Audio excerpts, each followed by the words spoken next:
What's up, broski? Welcome to a Summerslam 2023 review. Summerslam was on Saturday, August 5th. Alright, I gotta say, pretty good fucking pay-per-view. Alright, so I'm gonna review it for you, let you know what I think about it. What I thought about it, excuse me. I didn't see the pre-show. Did some matches happen on the pre-show, by the way? I don't know. I don't give a shit. The pre-show is filled with a lot of filler, alright? Especially when you have some of the commentators, like some of the skanks.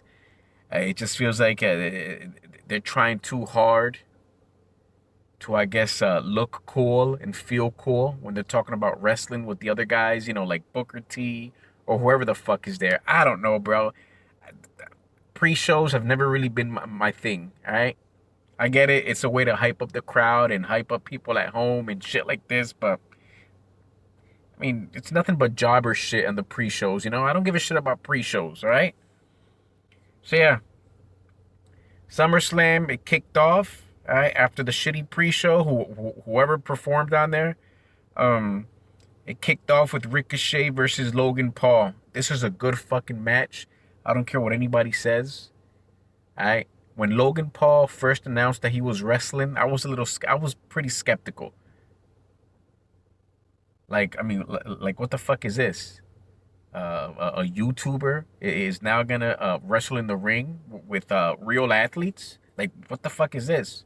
But this guy, Logan Paul, has proven time and time again he's a great wrestler. This guy's a better wrestler uh, than some of the guys that have years of experience in the ring from WWE and AEW, right?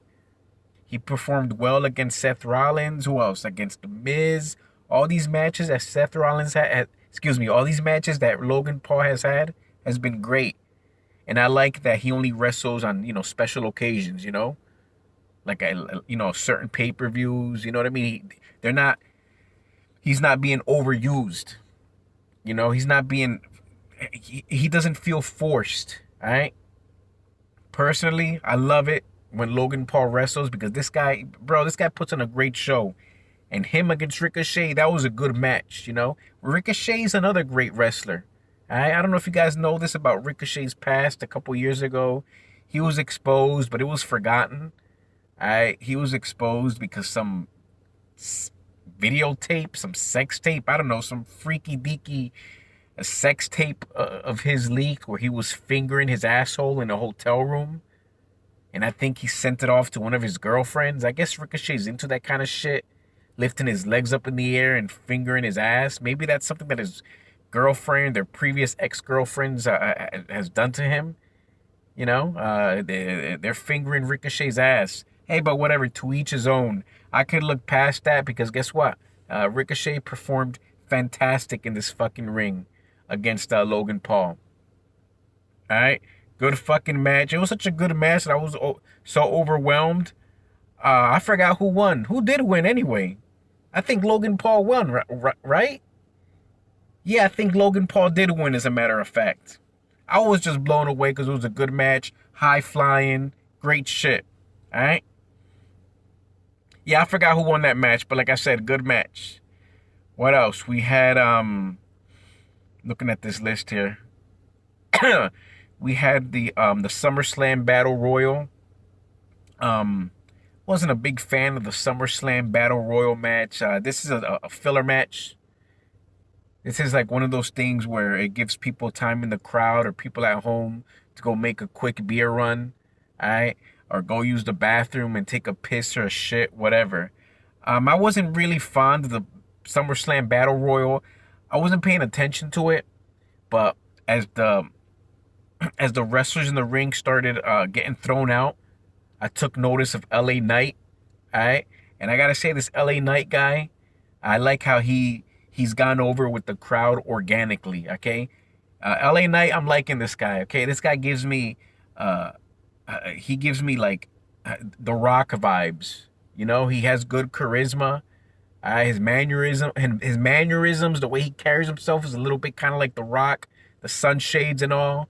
Yeah, LA Knight, bro, this is another guy that I thought, another jobber that they hired a couple years ago or whatever. But no, bro, this guy, LA Knight, bro, this guy, bro, they got to make this guy world champion or something. Put a title around him.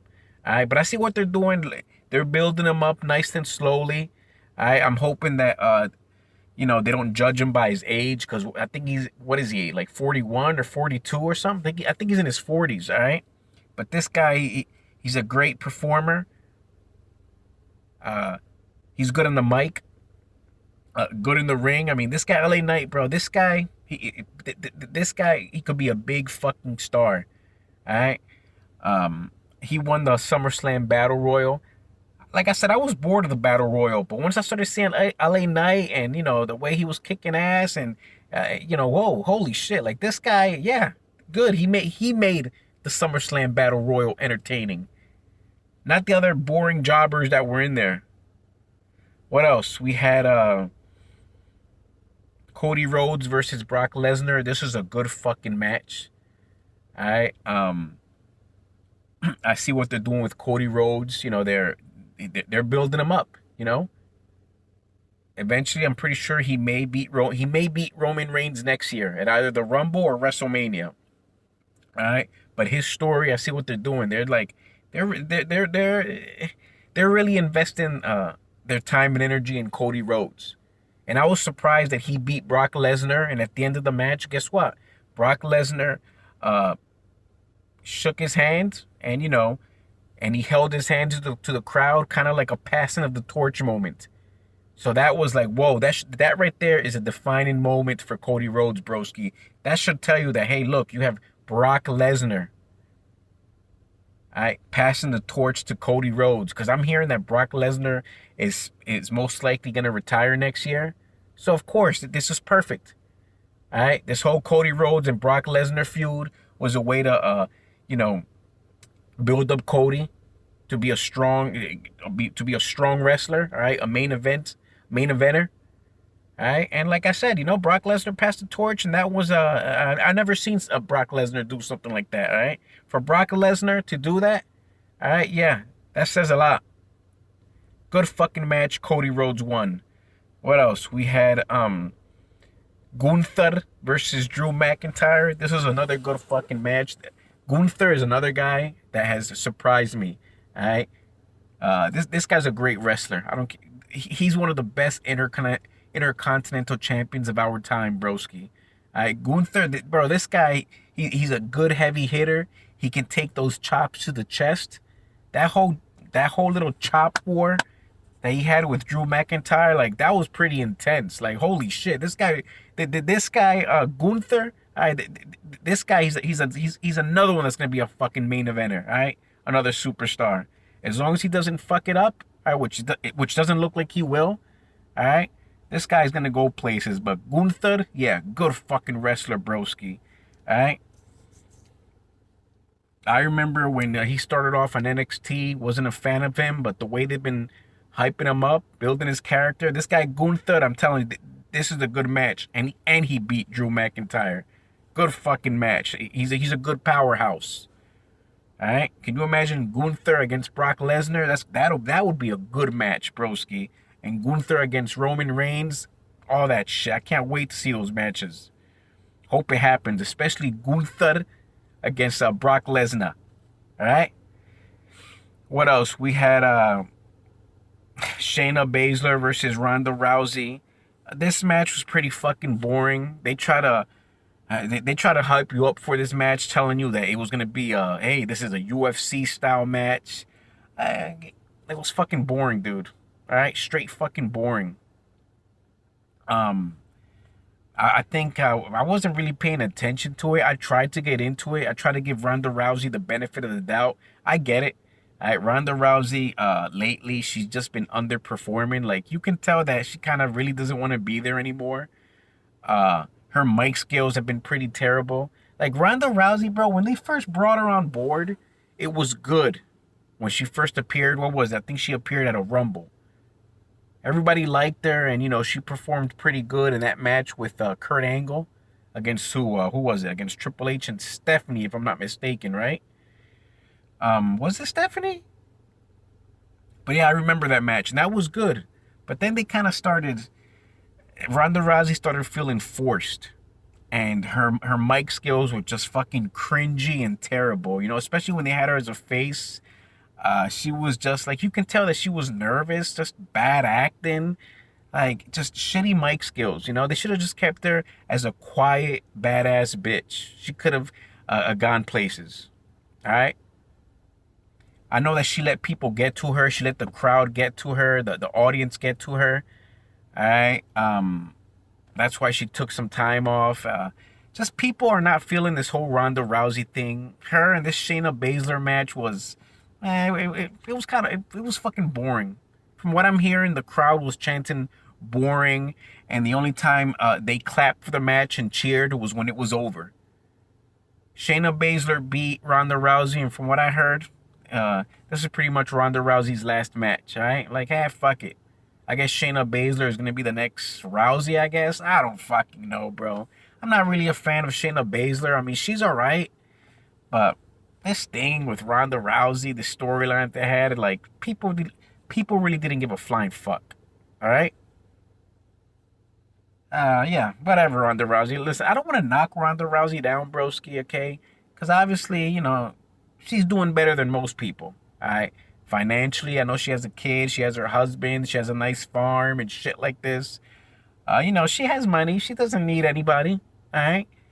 I get it. She tried to give us her time.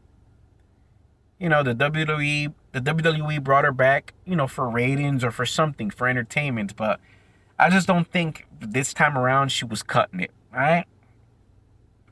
They just could have done a lot better with Ronda Rousey, but whatever, dude. What else? We had the Asuka versus Charlotte Flair versus Bianca Belair WWE Women's Championship match. This is a good fucking match. All three of these fucking bitches, I love them. Charlotte, Bianca, and Asuka. Fantastic female wrestlers. I don't give a fuck what anybody says, okay?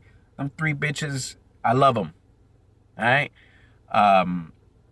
Charlotte Flair, she was looking a little bit more toned up.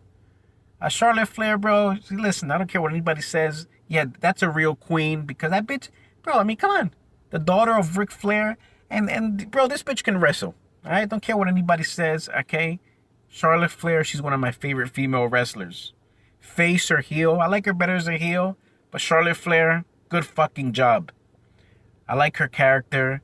Yeah, she's gonna be another nature girl, right? Another nature boy, but a nature girl now. You know what I fucking mean. Bianca Belair won, and then to my surprise, I completely forgot that Io Sky, well, I don't know how to say her name, but Io Sky, right? She came out, Miss Money in the Bank. I forgot she was Miss Money in the Bank, by the way. She came out, beat the shit out of Bianca Belair, cashed in, and now Io Sky is your new WWE Women's Champion. Good. I love it. Bianca would have been fine for me, but Io Sky, even fucking better. Now I think I'm gonna see an Io Sky and Asuka feud most likely. But yeah, that was great. That caught me off guard because, like I said, I completely forgot she was Miss Money in the Bank. Then we had Seth Rollins versus Finn Balor for the World Heavyweight Championship. This is a pretty good match, all right? Pretty predictable. No way they were going to have Seth Rollins lose the title that quickly, all right? This is a long-term storytelling right here. You know, Finn Balor, after what is 6, 7 years since he had to relinquish the title, and they put him back in the picture, and he almost won. It looks like he was about to win, Finn Balor, when he did his finisher, but no, Seth Rollins pinned him because who fucked up? I think who fucked up? Who interfered? This motherfucker, Damian Priest. He interfered somehow. He's Mr. Money in the Bank, by the way. Somehow, his briefcase got in the ring through a distraction, and Seth Rollins curb stomped Finn Balor on top of the briefcase. Bada bing, bada boom. That's all she wrote. Seth Rollins won. Good fucking match, all right? And then we had the main event. Roman Reigns versus Jey Uso. This is a good match. It looked like Jey Uso was going to win. But no, his brother Jimmy Uso came out, super kicked him. And yeah, costed his brother the match. Solo Sikoa interfered in the match, but this is a good match. All right, regardless, this is a good match. Uh, Pretty predictable. I mean, Roman Reigns is not going to lose the title yet. He's going to lose the title to. It's either going to be Cody Rhodes, maybe LA Knight, or shit. I don't know. Those are really the only two wrestlers I can think of. LA Knight or Cody Rhodes are going to be the one of those two that's going to take the title away from Roman Reigns. That's my prediction. Or maybe Brock Lesnar again. I don't fucking know, dude. But yeah, that was SummerSlam. Let me know what you think, all right? Later.